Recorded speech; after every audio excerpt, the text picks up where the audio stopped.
They're completely incapable of doing that. Like, I've talked to 40 senators and congressmen in the last 5 years. I asked them all the same question, including RFK. He wouldn't answer either. When does the left go too far?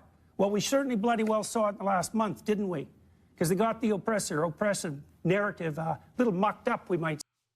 Welcome back, everyone. Today we have Jordan Peterson going on Bill Maher's show, Real Time with Bill Maher, and absolutely schooling not just Bill Maher, but the entire panel. Things got pretty crazy, and Jordan Peterson just handled all these woke idiots on Real Time with Bill Maher. Let's get into this clip where Jordan Peterson not just schools Bill Maher, but like I said, schools an entire panel of idiots. Let's check it out. What happens is that they are then saying that being oppressed is being good. If the Holocaust. Yeah, well, this is the main issue. I mean, part of the reason that you see all this foolishness on university campuses too is because people have bought this idiot meta-Marxism, which is that the way to look at every social relationship that people ever have is through the lens of power. And that is, we can put that squarely at the feet of the universities, as far as I'm concerned, is, you know, marriage is a patriarchal institution and business is nothing but oppression, and you have to view every single situation that emerged historically as oppressor versus oppressed. And then once you get that, which you can get in about 2 minutes if you sit in a course that teaches that sort of thing, you have a lens to moralize about the whole world through.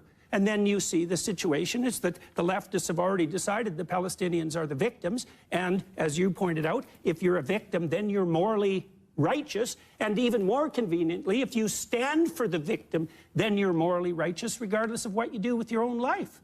And that's pretty much what university students are taught from the time they enter the university classroom. And that's how they, you know, orient themselves morally. Well, and that's at the hands of the radical left, too, Bill. And one of the things the Democrats also have to pay the price for, I would say, is their absolute refusal to draw a line between the moderate Democrats and the extremists. And that's so spot on, man. And I've criticized Jordan Peterson about a ton of different things, and there's no notes for that one. I mean, he's completely correct and in the right in the fact that, you know, number one, college campuses are just propagating the machines. You know, they're just propaganda camps, I should say, but that's all they are. And number two, they just teach all their students, they brainwash their students, they force them to lean a certain way. I mean, there's literally teachers that will give you worse grades for writing anything about Donald Trump or that right-wing view they're trying to get rid of. Or, you know, once your worldview is this way, you just have to start viewing everything this way. And there's no real way to break through the noise. They're just brainwashing every avenue and then smite down those who speak out against them.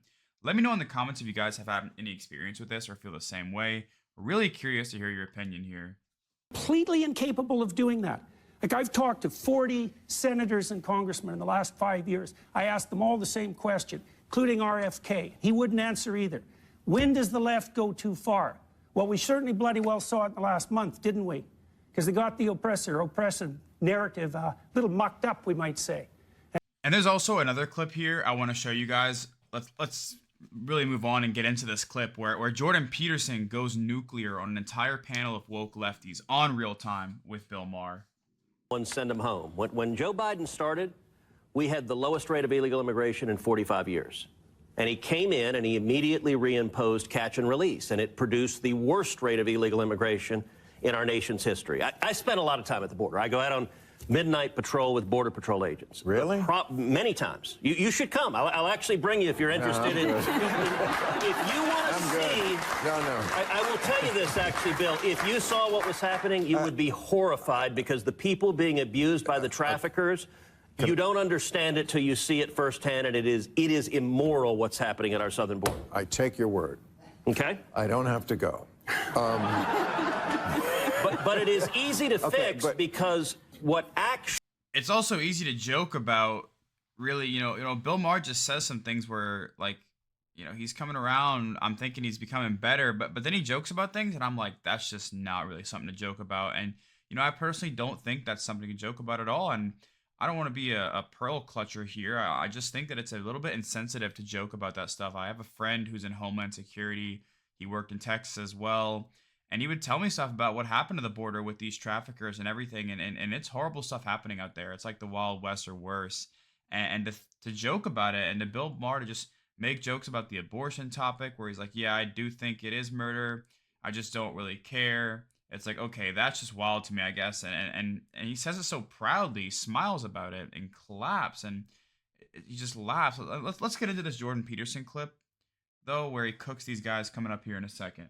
Actually worked is we had an agreement with Mexico that was called the Remain in Mexico Agreement, which says that if someone crossed into Mexico illegally from typically Central or South America, they would remain in Mexico while their asylum case was proceeding in the U.S., and the numbers plummeted. We had the lowest rate, as I said, in 45 years, and then Biden came in and ripped that international agreement to shreds, and that's what produced now 8.4 million illegal aliens since Biden's been president. Boy, I walked right into that one, didn't I? Yes.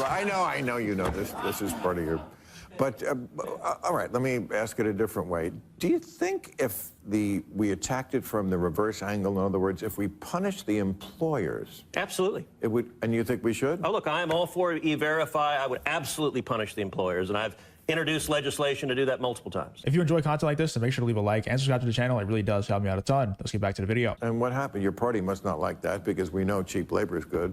So, look, there are a lot of Republicans who don't like that. They're fewer, but I do think that the Republican Party is changing. I think we're becoming much more of a blue-collar party, which I think is a very good thing. Okay. This is for...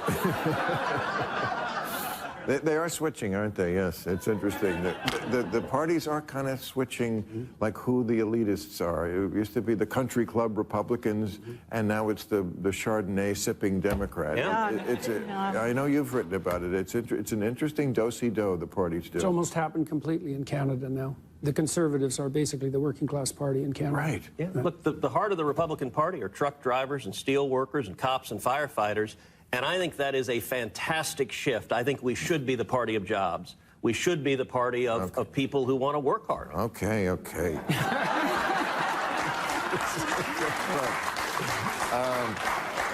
For Jordan, are men more susceptible to loneliness than women? No. Well, we know this. So at puberty, women become more sensitive to negative emotion than men, and then that's permanent, on average, through the entire life course. And it looks like it's associated with hormonal changes. And so cross-culturally, women experience higher levels of depression and anxiety and shame and guilt, all the negative emotions that clump together. And so loneliness is a pain-related emotion, and women are more susceptible to that. What do you... No, I don't really agree. You know, maybe like biologically speaking, but you have to factor in for society currently, you know, maybe biology wise, women have you know, the genes to be more susceptible to loneliness. But if you just look at current modern day society, definitely on average, there's more men that are lonely than women. And I don't think as much of a debate there at all, or the direction that we're going in, because let's just be honest, women are placed on a pedestal, and it's a woman's world here. They're worshipped by men with OnlyFans and Instagram models, and so easy to steer men's attention into loneliness. I don't think I need to get into that, but women aren't exactly in the loneliest place right now, where they can, you know, always just have lots of men commenting on their photos, take a selfie, get praise, drooling over them. And Jordan Peterson, maybe from a science perspective, might have the stats to back it up biologically, but I think from societal norms speaking, women, you know, aren't quite as susceptible to loneliness nowadays. I think it's very obvious that it's men. Let me know what you guys think below, please. Everybody recognizes that women, girls, mature faster than boys.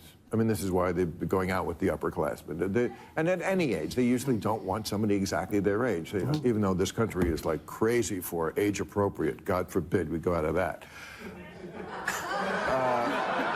But what do you think, if you had to name a number, pick of like how far ahead the women are years-wise? Well, we know women prefer men 4 years older cross-culturally. 4? Yeah. But and it's not necessarily only a matter of maturation. It's also the case that women are more attracted by socioeconomic status and productivity than men are in relationship to how women. many years head start does a man need to match his maturity level to a woman's level? I think 40. Well, there's wide individual differences in that too, Greg. I'm learning a lot about women here. Am I wrong about that? Well, I'm... Okay. Yeah. I would say I have a different view of women from Jordan.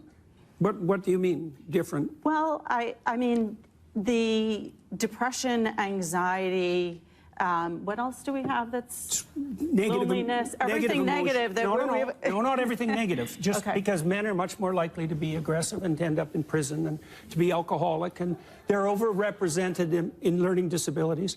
Like there are sex differences in psychopathology, and they're not all tilted negatively towards women. Definitely not. This is definitely like one of those people where you just can't tell them facts when it comes to being a woman or a certain race or whatever.